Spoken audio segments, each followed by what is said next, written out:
গাছের গোড়ায় আমি কি দেই দেখেন। চলেন আমরা গাছের গোড়ায় কি দিই আপনাদের সাথে শেয়ার করব। এখানে অবস্থা, আমার মেয়েরা কেলনা রাখছে আস্তে এখানে শুটকি,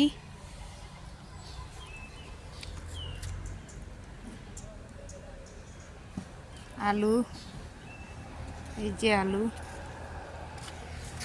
দেখেন কত সুন্দর আলু গাছ, দেখেন কত সুন্দর আলু গাছ।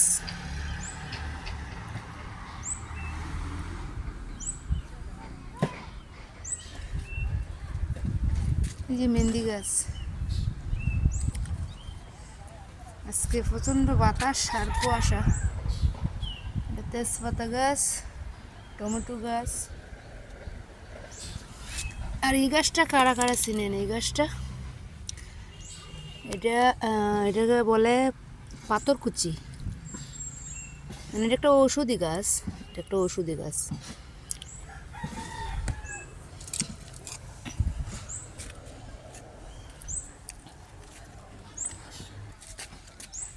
এই যে এই বস্তাটা দেখছেন, এটার মধ্যে খালি চা পাতা, অল্প পরিমাণ মাটি, পেঁয়াজের কুসা, মানে এগুলো দিয়ে রাখি আর কি, সার হইব, প্রাকৃতিক জৈব সার।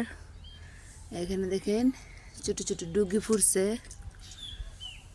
এই যে ধনিয়া পাতা,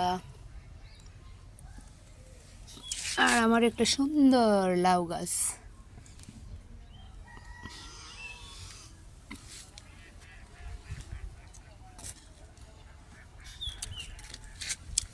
আর এইটা হচ্ছে, সবাই তো চিনেন এটারে, অ্যালোভেরা।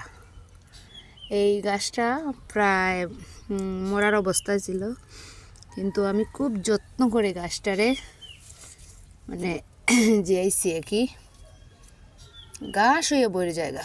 এই যে এটা তো আবনা ঘাস, এই যে এটা আবনা ঘাস।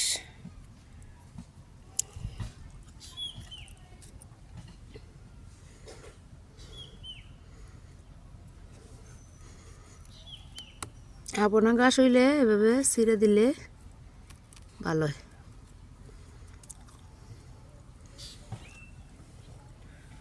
এই ডালটা ভাঙিয়ে গেছি গিয়া,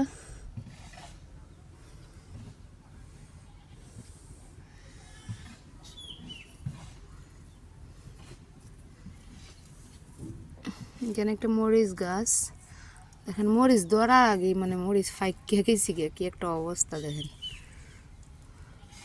মানে গাছ রোয়ার খুব শখ, কিন্তু আমার কাছে মানে আমি গাছ রইলে কেন জানি গাছ জিতে চায় না, মানে উঠতে চায় না গাছ, কেমন জানি মরা মরা হয়ে থাকে। দেখুন চাই না অবস্থাটা।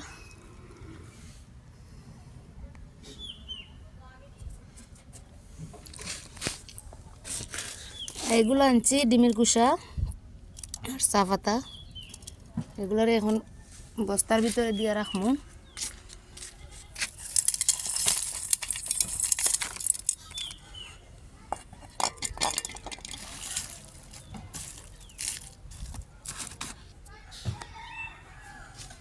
তো আমার এই গাছের পরিচর্যাটা আপনাদের কাছে কেমন লেগেছে অবশ্যই কমেন্টের মাধ্যমে জানাবেন। সবাই ভালো থাকেন, আসসালামু আলাইকুম।